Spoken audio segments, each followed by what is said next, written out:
recording? Are we on? Yes, you're rolling. Yes, you're on. Okay, so hello everyone. Welcome again to another episode of Harmonizing Histories. Today I have a guest who took a research trip with me in April, and most of the folks who are sitting with me are graduate students who are part of my Media Ecologies of Race course. Our course was funded by the Mississippi Watershed Project to go down to Montgomery and Selma, Alabama. So today we're going to talk about our experience on this trip. So if you would please, everyone, kind of introduce yourselves a little bit, say who you are, program you're in, and master's or PhD. Please. I'm George Hunt, a second-year PhD student in the history program. I'm Jay Dalton Winfrey, a second-year PhD student in the philosophy department. I'm Hannah Ajiwale. I'm second-year PhD student in philosophy. I'm Alfred David, master student, agribusiness economics, final year.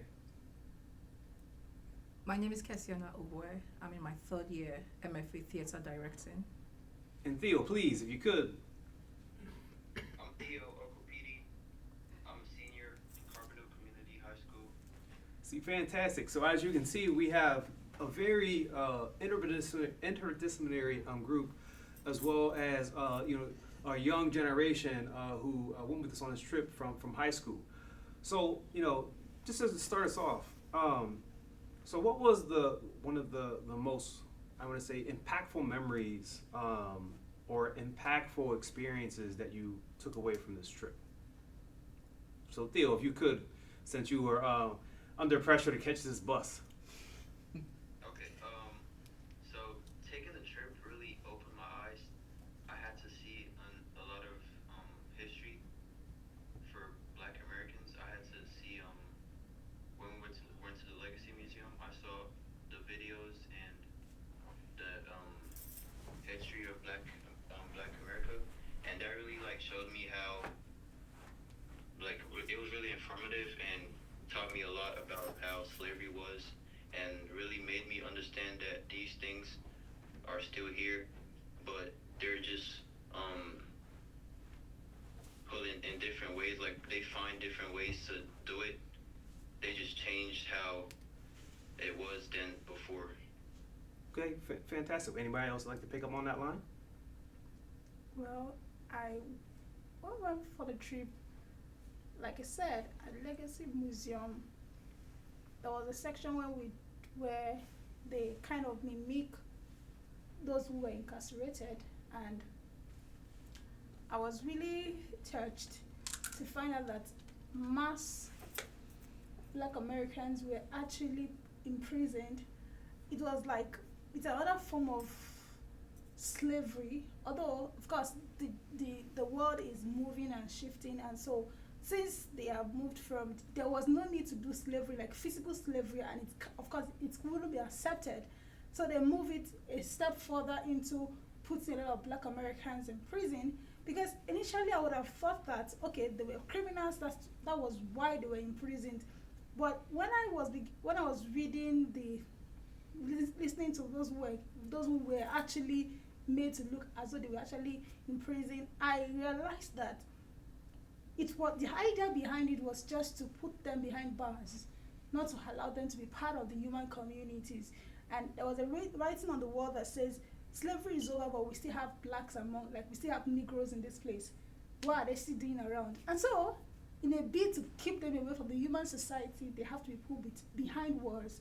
And there was a woman I listened to who said she was in prison at the age of 14, and then she was continually sexually abused in prison. She had a child in prison. She didn't get to see her child. And I'm like, so what is the fate of that child? Nobody knows. She never even knew what happened to the child. So just the reality of what was happening dawned on me. So I'm just wondering, so what is the current form of slavery that the Black Americans are probably going through even in the current era that we have? I just keep wondering since then. Thank you. Anyone else want to share? And please, this is a dialogue, so you can jump right in. You don't have to worry about it. All right. Well, for me, I think it has taken different shape, from maybe incarceration to maybe more on a general scale of like in the financial sector. Because if you look at US as a whole or on the global scales, you feel that most of those who are controlling our finances are the white. And another way to keep black people from going further is also like holding on to the finances, who get to what area and who gets what they want to get.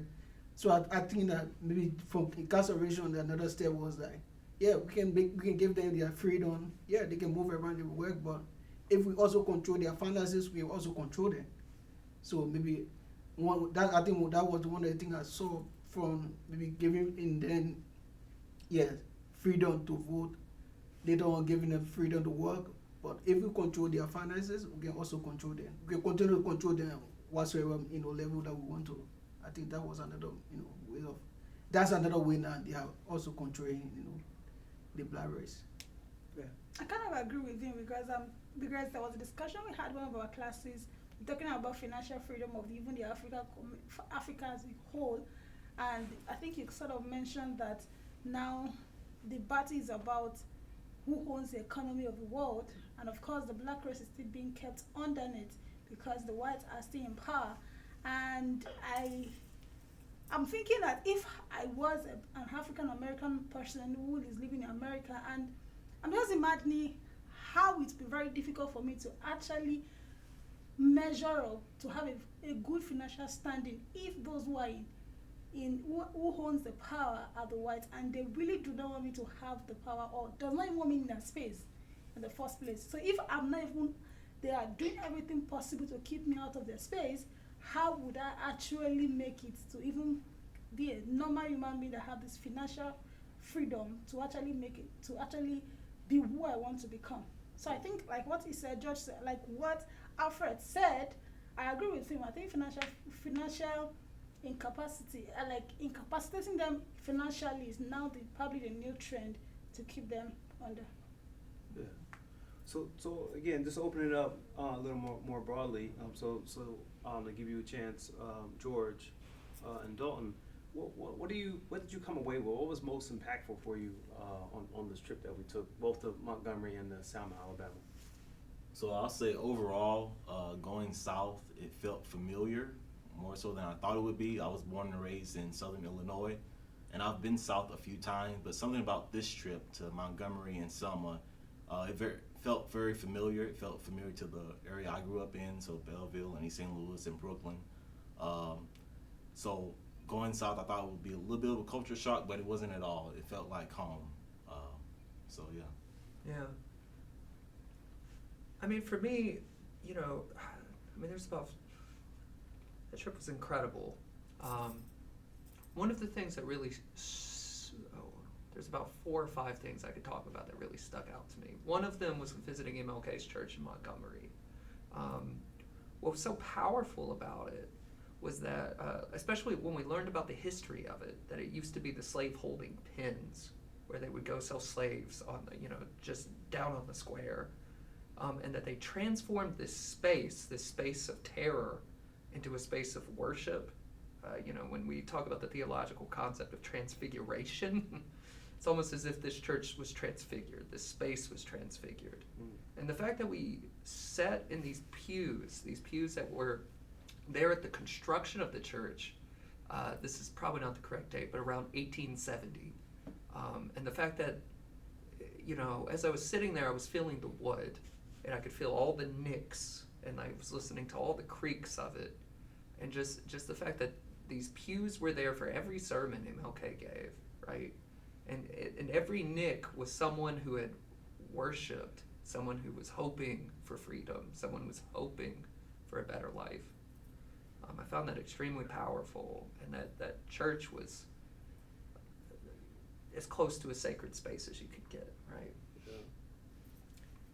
So, I'll start with Theo with another question. So Theo, and this will be for the rest of you too. You can think about this. So Theo, when you came back, as our next generation who is up and coming. You'll be leaving high school in the next few months. Yeah. What did you explain or what did you tell to your friends? What was one of the first things that you either sent through text while we were there, or what did you find most that you really wanted them to know about, our trip in Montgomery and Selma? Okay, so when the day that we came back, there was something that I discovered over there that really caught me by surprise because I didn't know that things like the KKK still existed. Actually, like I didn't know it still existed. So I texted one of my friends and I told him, I was like, bro, do you know that the KKK still exists? And his response was, of course they do, but they're just more hidden and find other initiatives to impact black people because there are rules that stop them from doing what they usually used to do, like killing black people. So they found other ways to do it to black people. So Thank you for sharing that. So others, like when you came back and when you did share this experience, or if you would share this experience, what is the one thing that you would really want people to understand, especially given that both of you are from Nigeria, you're from Liberia. What would you want people to know? Because a lot of this history is new for especially the four of you, Theo, Cassiana, Alfred, and Hannah. Okay, for me, it took me a while to get out of that experience. When I was there, I think I was having so much fun. I didn't realize what I was seeing. Because when I got home, the imagery, the reality of what I saw really shook me to my core, and I was not myself for like a couple of days. And in fact, I was doubting myself. It felt like I was a fraud in the space, that I could not really understand this experience because it's not really my reality. It felt like for me to really be a part of this experience, I had to strip myself. Like I had that identity crisis for a very long time, like for some days. I had to talk to my friends to really understand what I was experiencing. And I think the reason I had that experience, I felt like I had to really experience this thing in full. What I didn't realize was that I could create parallels, like, okay, I didn't experience this, but these things are still happening even to us across the Atlantic, and being here for 3 years, I've experienced different things as well. So what I took away from this thing is, yes, they stopped slavery, they stopped lynching, but these things still exist. It's like the same face but different mask. They still exist, and right now it's in the institution. From personal experience, there are things that you go through and you're like, this is morally lynching, economic lynching. So it doesn't have to be physical. They do these things to you. And the biggest part for me is I see these things happening next year, next 2 years, next 3. I think that's what really shook me because I'm not a part of this space. It's now my reality. It's going to be here for a very long time because these KKK people, I think I told my son that these were people's grandfathers, great-grandfathers. These things don't die. Ideology don't die. They pass it on to their kids. The way I pass on morals and values to my son is the same way they will pass on this. The blacks are nobodies. They are animals. They pass these things on to their kids, their grandkids. So yes, they hide them, but they will find ways to do these things to you. So it really made me really alert to the environment I'm now in. Really made me really sensitive to the space. Now I'm being more, watchful, more observant of where I am and how the system works. Because it's easy for us to come from our own world and come with our textbook knowledge and say, oh yes, it happened. You should move past it. You don't move past things like this. It's hard to move past things like this. I didn't experience it, but I was so angry. I came and I was really, really, really, really pissed. I had a meeting, my design meeting yesterday, and my professor was saying something about, because I was supposed to incorporate lynching. Okay, I was going to use Cairo and they were against Cairo, they were against lynching. They were like, it has to be in United Kingdom, and I was so angry. It was a kind of anger that it was dark. I know, and I knew where it was coming from. I had to really excuse myself. I told my supervisor, I said, if these people don't stop talking to me, I'm going to do something that will make them expel me from the school, And he said, since you came back from your trip, you've been so angry. I said, yes, because you really don't understand these things until you see it, until you really see the imagery of these things. It's bad. I saw a 14-year-old in prison, and it's how systemic it was, the separation of families, the education, the space. They just made it hard for blacks to survive and thrive.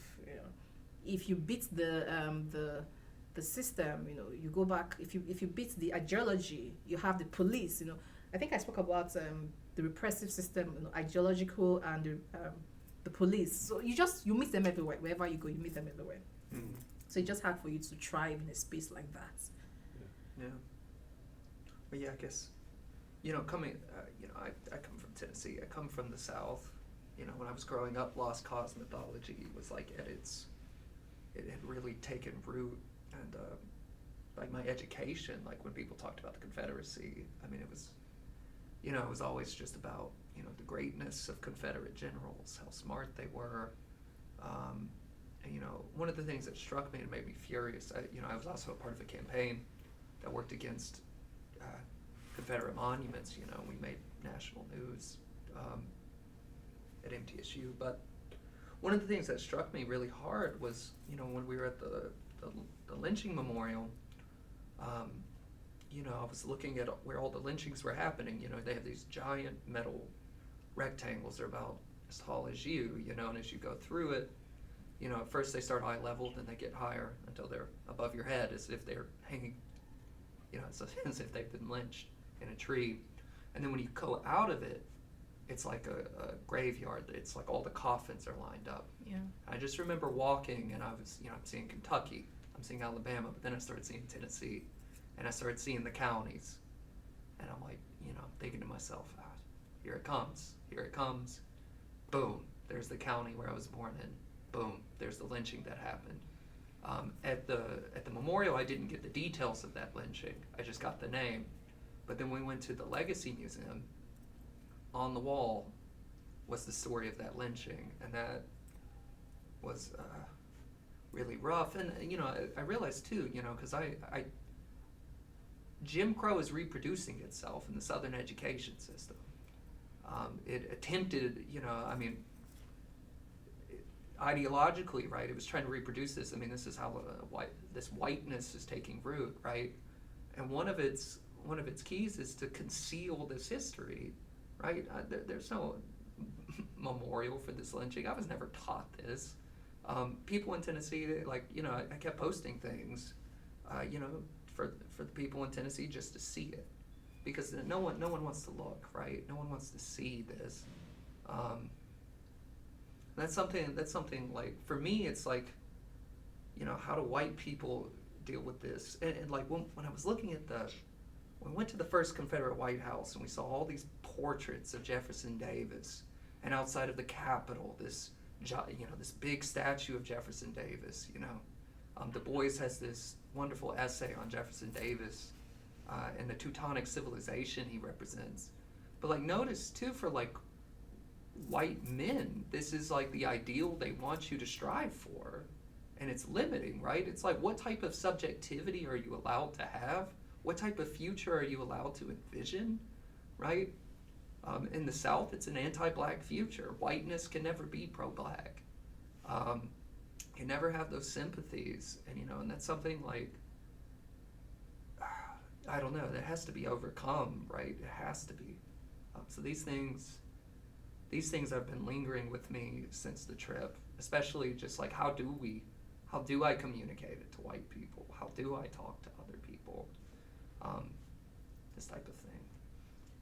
There was a point when we were going, if you remember, there was, I remember we were driving, and then we came across the cops, and you just said to just package yourself. I'm like, what's going on? Why is it just the first thought that came to my mind, what's going on? Why would it you just put on this facade, and then that's what he was saying, well, if you need me, I can come to the front to sit at the front. I'm wondering what is, because you know what? You know why? Because the country I came from, if you're a professor and you're driving a car and the police stop you, and like, we're a student from so university, this is our professor, like, they just have this respect that comes naturally. But despite the fact that you're in academia, this is a student, you just have to comport yourself into people like the police around. I'm like, what's going on? Well, yeah, it wasn't just that the police were around. So when I was driving the vehicle, just for our viewers to understand, we had a Suburban that we drove that we had 7 people in, and Alfred was sitting in front while I was driving, and we passed a state trooper on one of the highways, and he's staring at the police officer, and so he made me quite nervous. So I was like, he made me quite nervous because we're in the South too, and I was like, my brother, please let's leave the police alone, because the majority of people who were in the Suburban were black, right? And so the joke was. That Dalton was like, "Don't worry, we get pulled over. Just let me come up front so he can, so if he can pull his card." But I mean, but that's real though, right? I mean, driving all black in the United States is something that's, threatening to especially the black bodies. You don't know what's going to happen. You don't know what the outcome of just a routine police stop. You have no idea. They don't care if I'm a professor, and they actually don't care if we were like, I have graduate students from SIU and one young man from high school. They were like, so what? Oh, goodness. Yeah, they wouldn't care. Well, actually, it reminded me of the chokehold that we read about in the class. When we went to the Lynching Museum, there was this image where the black bodies were made to raise their hand. They were held in captive, raised their hand. And it just occurred to me what happened. That was when I remember what happened when we were driving. I'm like, so does that mean that if a black, I just remembered what would have happened to them, police stopping them on the road, hey, raise up your hand, shooting them at random. Even the movie we watched last week, they would just stop them, shoot at random. I'm just looking at how many lives are wasted daily on this note. And the funny part of it is that the history is not properly communicated to the next generation. And that's why I'm happy that you went with us, because for a practical example, many years in Nigeria, history was not actually part of our curriculum, was intentionally removed out of our curriculum so that we wouldn't know the history of colonialism.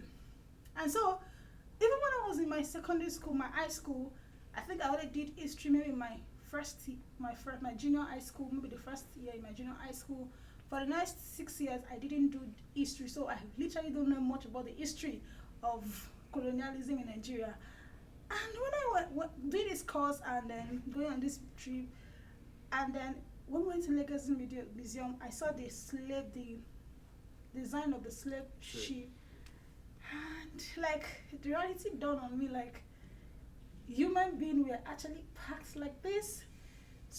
Millions of people were thrown overboard into the Atlantic Ocean because they died along the way. And I'm just imagining if every Nigerians, every black, every Africans knew their history, I think it would have actually helped us to move forward in life, to know where we are coming from, and it will really dawn on us what had happened to us, and then we'll be able to probably build our lives based on that. But because the history was wiped clean, so that we will know the reality of what happened, so we're so happy to embrace people who had actually took us as slaves and still continue, even right now in this era, economic slavery. So my history is, I wouldn't want to exempt myself because I think I'm in a better place, but I think the black Americans will do well if they know their history better. If they know their history, where they're coming from, they know the reality of the blood that was shed to bring them to this point. It will really kind of shape how they will conduct their lives in the light of where they want to go next. Because I'm just imagining now that if people in my country really know their history well enough, the history of what happened, then we would not be so stupid to just keep putting ourselves under economic oppression by the things we do to ourselves. So, and as I'm thinking that history is very powerful. Yeah. And the question is, who is telling the history? Yeah. And what history is being told? For instance, they talk about about different white Americans, this and that, and just embrace it, watch the movie, and like it's so beautiful. But who is talking about the black history? And what history are we actually saying? For instance, the birth of the nation. Yeah. If I wasn't watching that movie in your class and you explained the idea behind it, I would have thought what happened in that movie was what actually happened in the South. Not knowing that it was the other way around. So the question is, who is telling the history and what history is being told? Yeah. Thank you. So, And so what? there was something I saw. Okay. Yes. There was something I saw in the Legacy Museum called the Igbo Landing, and that sounded familiar to me because that's a tribe in Nigeria. So I did my research on that, and I actually saw like it was a story of I think it was 75 like Igbo people who were sent to Georgia in the 1800s for slavery, and they committed mass suicide by they drowned themselves into the river to prevent like they As an drowned act of themselves so they wouldn't be slaves. So they walked through the middle passage and they willingly walked into the sea wearing chains. They were like chained together, and they walked under the water and drowned themselves so they wouldn't become slaves. And that was something that I would never learned or heard about while I was in Nigeria. It wasn't taught anywhere. I never knew something like that happened. So that was something that I learned from the Legacy Museum. Thank you. I think for me, because I've like taken classes with you for a long time, I think 2 or 3 semesters now. You know, reading though, like, where do we go from here? Chaos by Dr. Martin Luther King and Scott Carmichael. You know, sitting in the class, actually, I didn't really get the clearer picture of what actually happened, you know, in the U.S. But when we took the trip to Montgomery and saw those places, I began to realize that, like, you know, Black Americans, they are actually far away from, you know, what actually they want. Like, yeah, maybe they might have like one or move one step, but what actually happened is that they are taking like 3 or 4 steps backward. So what do I say that? Because if you see, you know, when the 13th Amendment was passed, when they gave the voting right to Black Americans, it was like a victory. But in actual sense, they didn't win anything. Because after they gave them the victory, yeah, other, you know, people who owns land and other people who, you know, like the white folks that they were working for, made them displaced. And that's why, you know, the leashing started. Because if a white person gave you, like, come and work on my farm, and they didn't give you like a, you know, a contract, and they having to see you on the farm, you become like an illegal person. They can, you know, arrest you and do whatsoever they can. So winning and voting right was also like another step backward, because that's where, you know, the leashing started from. If you also go further, like after the leashing, there were other, you know, stuff that started happening. So I just feel that, you know, yeah, they might have won, like, yeah, we have taken steps, maybe yeah, we get freedom, we can vote, but we still have a long way to go. I think that's one of the things I actually, you know, realize that they still have a long way to go. Now, with the system of, you know, who controls the economy, can also tell you that we still have a long way to go.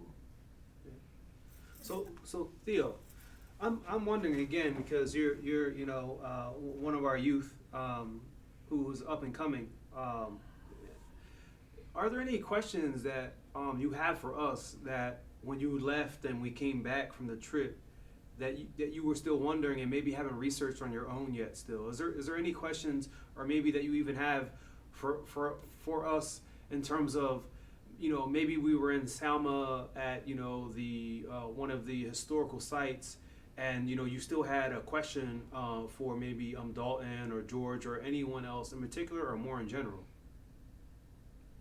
Okay, I don't really have any questions. Okay. But I would like to ask Darton, like, if he ever cause he said he grew up in a racist environment, right? And he knew about the KKK and everything. So I wanted to ask, like, does he know, like, because he said he did a research, like he was part of a group that were against it. So I wanted to ask, like, if you know how they like operate now, because they can't kill black people anymore. Like, how do they go about impacting black people in bad ways? Yeah. Well, so, I mean, one of the ways, like during our campaign, it was called Forest Hall. There was a building named after Nathan Bedford Forrest. And I was a part of a campaign that was wanting to remove the name, and it took about 2 years. One of the ways that the Klan, I mean, we had these public forums, and I'm pretty sure there were Klansmen at them. They were decked out in Confederate ties, memorabilia. One of the ways that they used terror tactics, right? One person told one of the people in the town to attempt to check under their car. They had the Dukes of Hazzard horn. I mean, I had friends. So Sidelines, the school newspaper, they put out a big story on our campaign, and at the very front of it had one of our protesters doing a Black Power fist in front of the Confederate flag, and it said deforestation. No, the Klan sent death threats to the people with Sidelines for this. Also, near where my partner lives, there's this essentially it's every couple of years, white supremacists, they meet at what's the name of the park?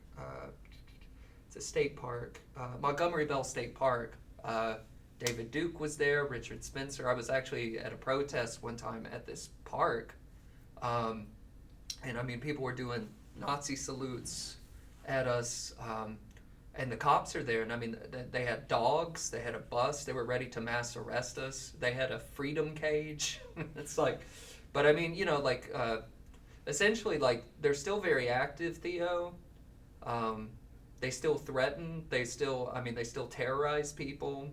And they're, I mean, yeah, they're, you know, it's interesting because they don't meet at hotels anymore. Hotels won't let them have their big conferences, so they're meeting at big state parks. But the state parks, Montgomery Bell specifically, has been very accommodating.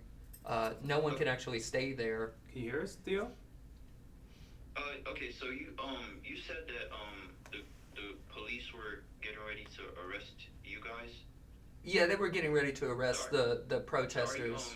Are you trying to like imply that like some police officers or maybe part of the KKK? Well, there have like, been have affiliates with it. Yeah, I mean there are FBI reports. Yeah, that actually warned that the KKK was trying to infiltrate local police departments. Well, yeah, white supremacists have been infiltrating American police forces for decades now. Since the beginning, considering a lot of police academies started as slave patrols. So. Yeah, but yes, they're still very active in the South. I mean, yeah, they're not as visual, though. Sometimes white supremacists. I remember one time they came. They were coming to town, and I mean, they boarded up all the shops. I mean, police. I mean, I had police with sniper rifles aimed at us, grenade launchers, police on horses. They were supposed to come to Murfreesboro. They ended up not coming because they went to Shelbyville first. They had about 300 of them, but about 600 people came to counter-protest, and that dissuaded them from coming. But I mean, where they stopped, though, I mean, they terrorize the black people where they go. I mean, yeah, I mean, so, yeah, I mean, the way that they do it is, I mean, it can still be pretty direct, and I mean, they sometimes get away with killing people, too. Don't kid yourself, but yeah, I mean, so they're still active. They're still terrorizing, and I mean they're terrorizing to everyone. You know, I mean it disrupts the local economies. I mean it disrupts business. It disrupted the whole town for a day. You know, and I mean it brought out, you know, yeah. It's just terror, right? That's like kind of the goal of it, right? Yeah. Terrorize people. Yeah. So let me just interject. So George, I'm wondering from your standpoint, you know, given your work in I want to say, is it local histories? Yeah. So give Also, me 19th century Reconstruction period. so civil give rights so movement. give me your work in local histories in 19th century Mhm. Reconstruction period. Mhm. I'm wondering like what new insights you gained from either along the trip, because we stopped, in many places, even between Montgomery and Selma, we stopped at an interpretive center. And maybe even extend our conversation from just talking about Montgomery and the lynching museum and the National Memorial for Peace and Justice, maybe about Selma itself. So,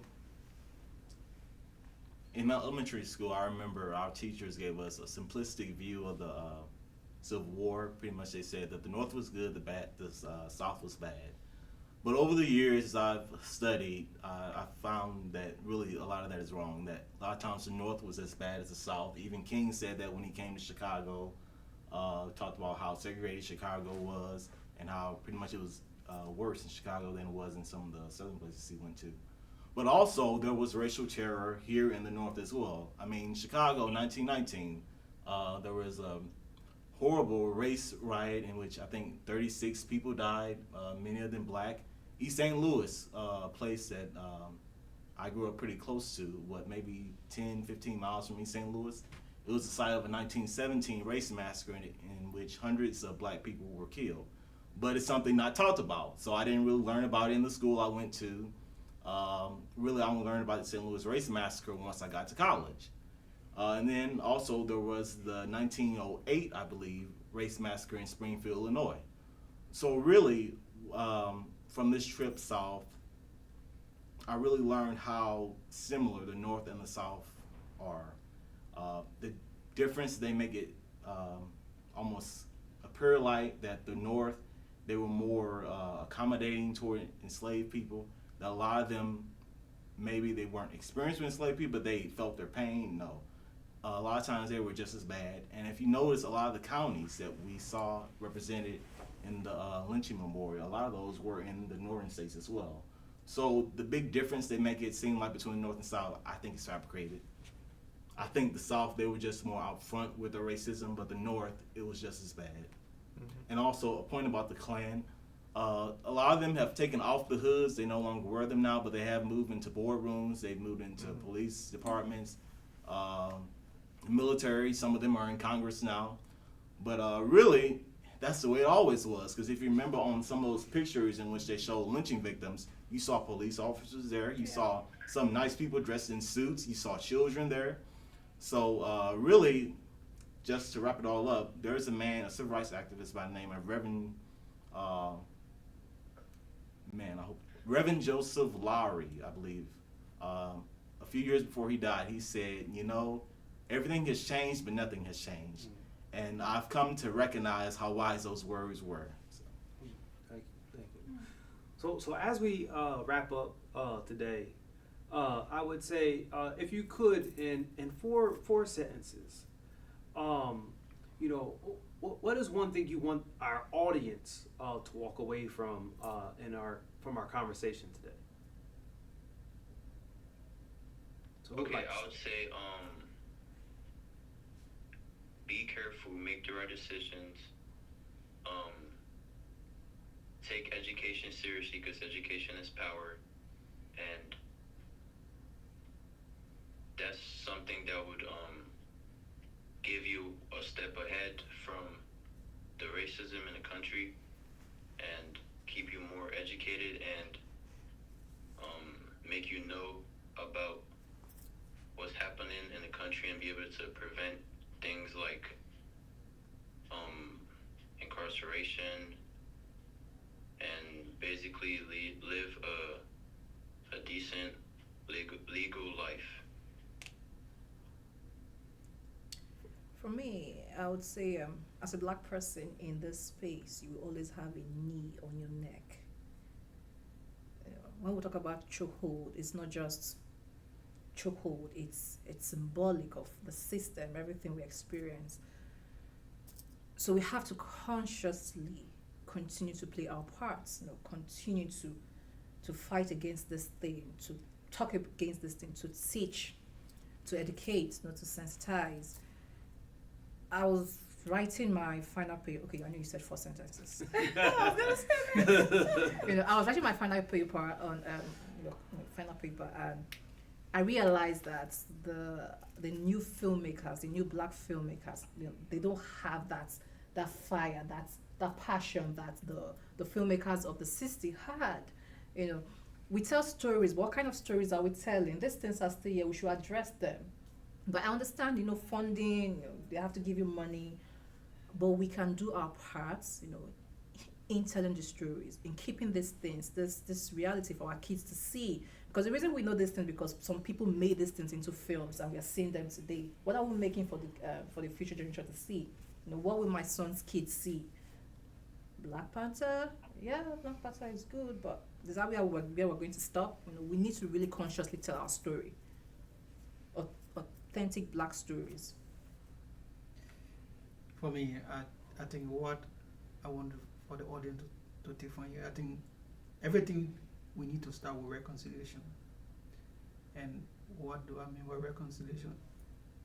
Most of the people who are victims and those who, you know, inflicted the pain on black folks, they are still around.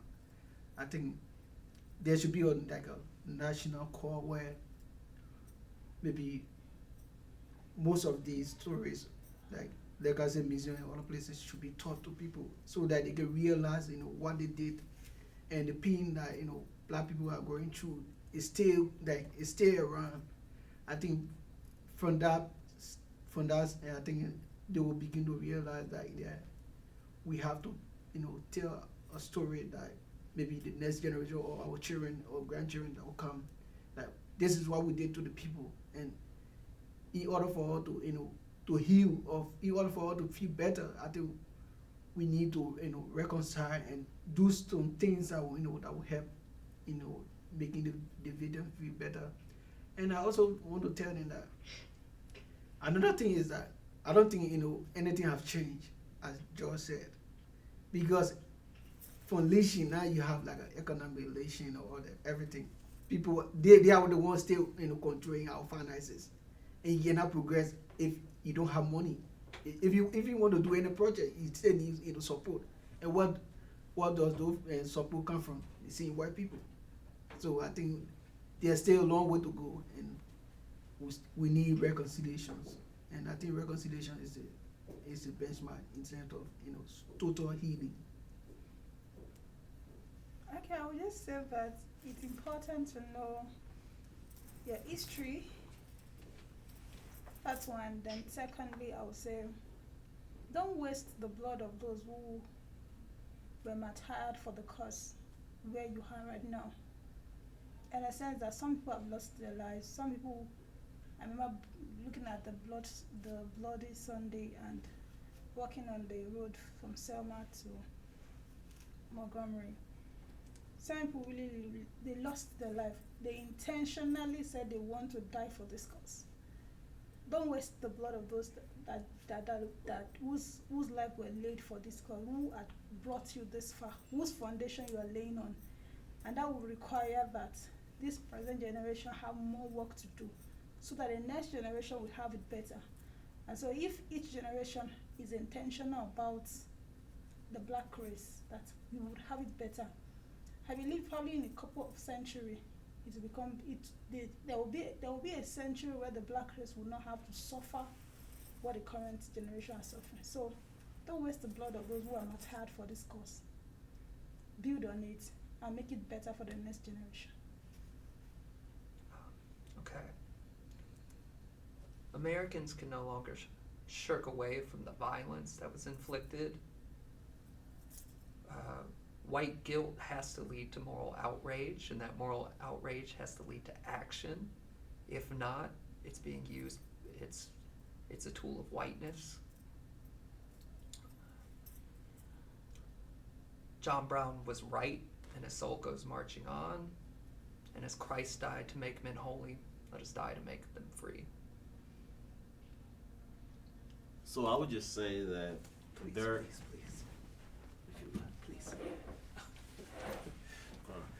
So I would just say that there has been progress over the last 2 centuries. Slavery, well, physical slavery is no more in America. Lynchings don't take place, at least as much as they used to. So there has been progress, but the warning signs are everywhere. And I think going south, seeing some of these museums and the memorials, and recognizing some of the connections to modern issues, you'll quickly realize that we haven't made as much progress as some of us have been led to believe. So that brings us to a close of another episode of Harmonizing Histories. Nobody is talking about the food that we ate there. That's good meatloaf. So thank you again. That brings us to a close of another episode of Harmonizing Histories. Thank you to our guest, and thank you for spending your time with us today. You're welcome. Thank you. Thank you. Thank you. Thank you. Hosting us. Cool.